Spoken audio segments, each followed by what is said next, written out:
welcome to our video.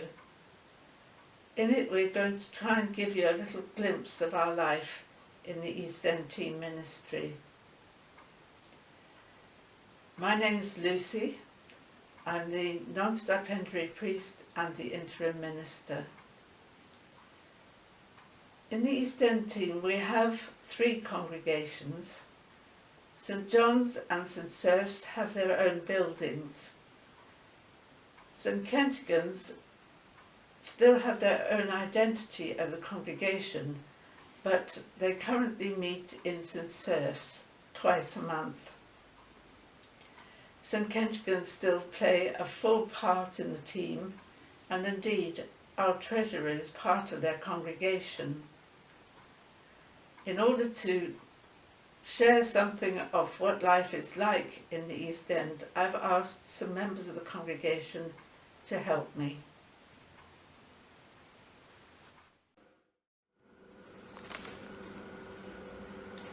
Good morning. My name is Isabel Murray, and I do worship at St Serph's on a Sunday morning. Hello, I'm Elsie Murray. I'm not related to Izzy, unfortunately, but I'm here. Obviously, I'm the organist here, and that's why I've been put next to this instrument. Hello, I'm Maureen Langford, Pastoral Assistant in the East End Teen Ministry, and I worship at St John's. I'm here just now because the representative who was going to speak was taken into hospital today. My name is Diana, and I have been a member of St John's, not as long as Maureen, for a very long time now.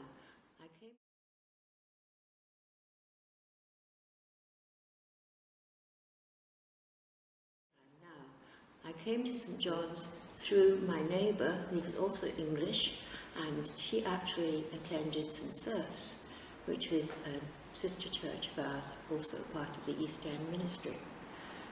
She introduced me to the church so that my youngest child, Valerie, could be baptised into the Episcopal Church. My background, of course, is High Church Anglican of this church. I'm a cradle Piskie. I was baptised, confirmed, and married in St Serph's, and my family have all grown up in St Serph's. It's the nearest Episcopal church to my home anyway, so that was no problem.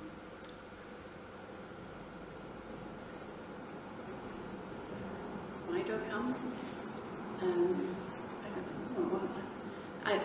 I've seen St Serph's in so many stages, right from my obviously being taken in the arms of the canon who was in charge at the time, to pantomime, to singing in the choir, playing the organ which was there, Sunday school, youth club, and social life. The social life was very important. Social life and the church life were very much interlinked, and we had tennis club, and in the winter dancing club, badminton, there was a dramatic society, lots and lots of things to do. We were all involved in that sort of thing.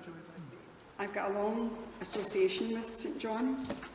My grandparents came to Glasgow in 1910, and 6 families worshipped together in the Episcopal Church.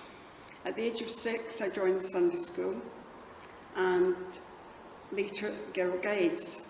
And then after that, when I joined the youth club, I met my husband. We were married here 55 years ago in this church. After that, I became a Sunday school teacher, a vestry member. I did readings in church, intercessions, and worship leader. 10 years ago, I was asked to be the pastoral assistant. 20 years ago, at the onset of PVG, I became the coordinator. It was the nearest Episcopal church to where I live when I did decide to come back to the church 9 years ago, and that's why I came.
for 50 odd years. It's like a second home, and I feel very comfortable that the church services are slightly different, very slightly, but I can identify them all, and I've almost forgotten what it's like to be a Church of England member.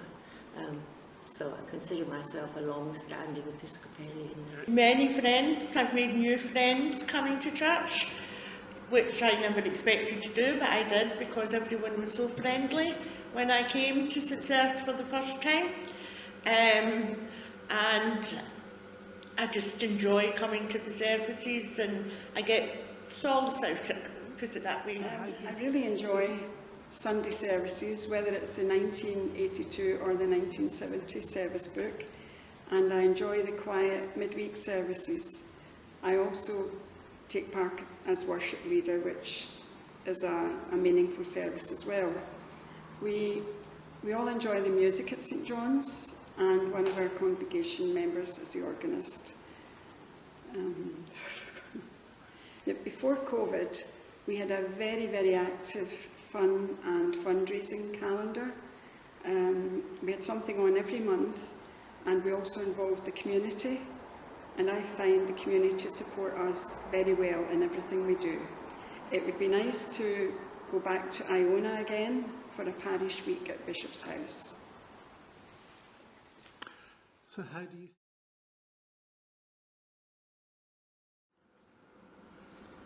community? Well, I see God working with lots of people. I meet within the community, got lots of friends in all very many different churches and in no church at all. And I notice particularly some people who are extremely Christian in their outlook, and I feel I should be even more like them. I try to be like them. But they show me exactly how we should act. So what you... We are very fortunate to have Lucy with us as a non-stipendiary minister and interim priest.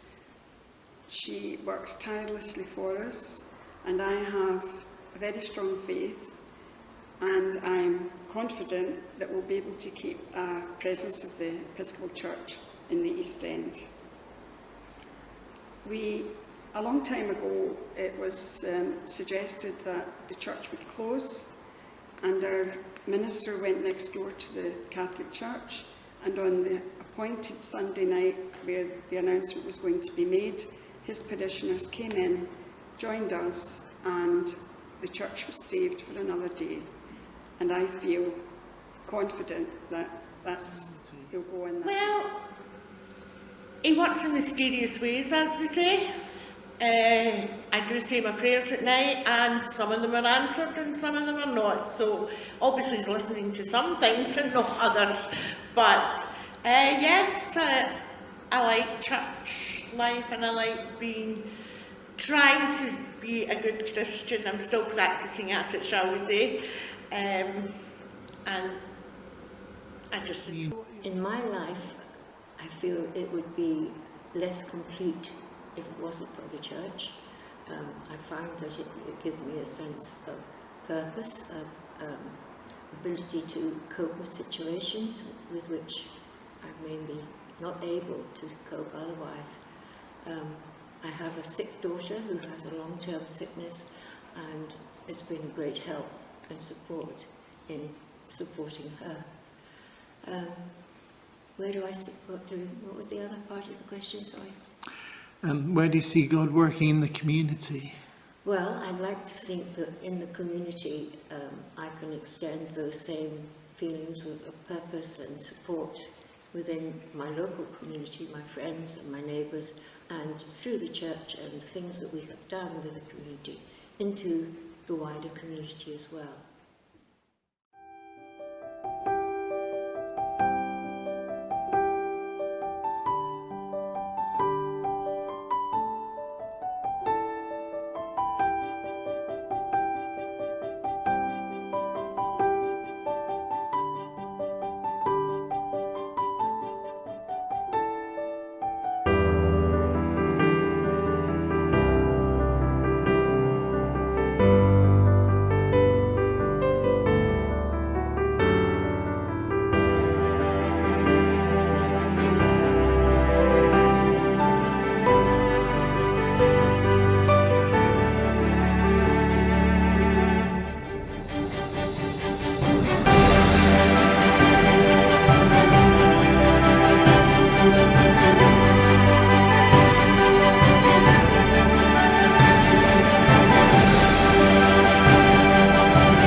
the doors stay open, because they were open for me when I came back to the church, and you've got the members of the church and the diocese to thank for that, because there's always someone needs the church at some point in their life, I would imagine, as I did when I came back after 30 odd years away. The pandemic has What's the done a lot first of damage to many churches, not just this one, and many other places, of course. Unless we get the young people back in, because they are our future congregation, unless we get the young people back, then there will be no success. This building was 1934, I think it was, so it's going to have a centenary in 12 years' time, I think. But whether we'll still be here or not, I'm not too sure. Well, I certainly won't be, but I'd like to think there would be a church. A previous bishop was very hopeful that he wanted to keep a presence of the Episcopal Church in the East End of Glasgow, and I'm hopeful that with our small, caring, faithful congregation that will go on for some time to come. I would love to see it grow and grow and grow, but realistically in the near future I want to see it with a stable place from which we can expand and hopefully go out and move more into the surrounding area again. That would be the ideal, and that with a very convinced and dedicated congregation, small though it is and elderly though it is. I feel that we do try to do that all the time through fun and fundraising, which has unfortunately had to stop due to COVID. What's the first thing you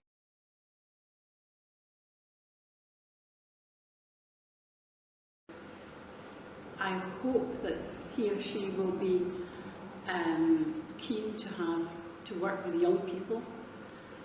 I hope that it will be listeners as well as doers. I think they have to be strong. I'd like to wish, I hope they have good health, and I do, that's one thing I will wish them, good health. And I hope they stay a bit longer than several of the recent clergy have.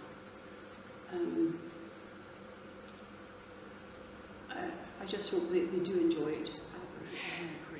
Now that's an awkward question, isn't it? I just hope that we can all rub along together and we keep the churches going and everybody just sees eye to eye and hope everything goes all right, really, and keep the doors open and things. That's really all I can say. I can't say I want to do anything with the new priest or anything, because I'm not really proactive in the church as such. I come to services, but that's really about all. You know, I'm not on the vestry or anything like that. So.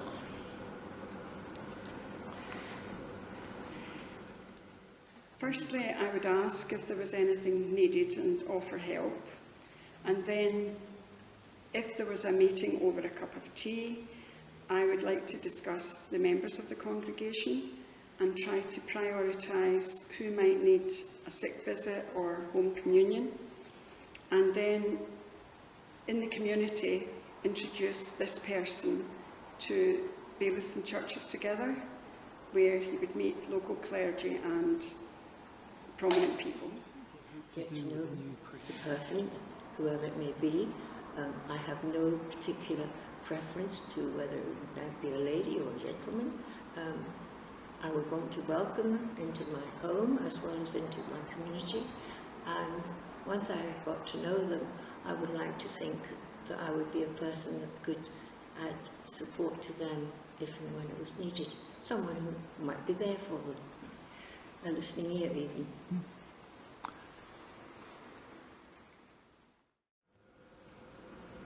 Thank you for watching our video. We hope you've enjoyed it and that you might like to find out a bit more about us.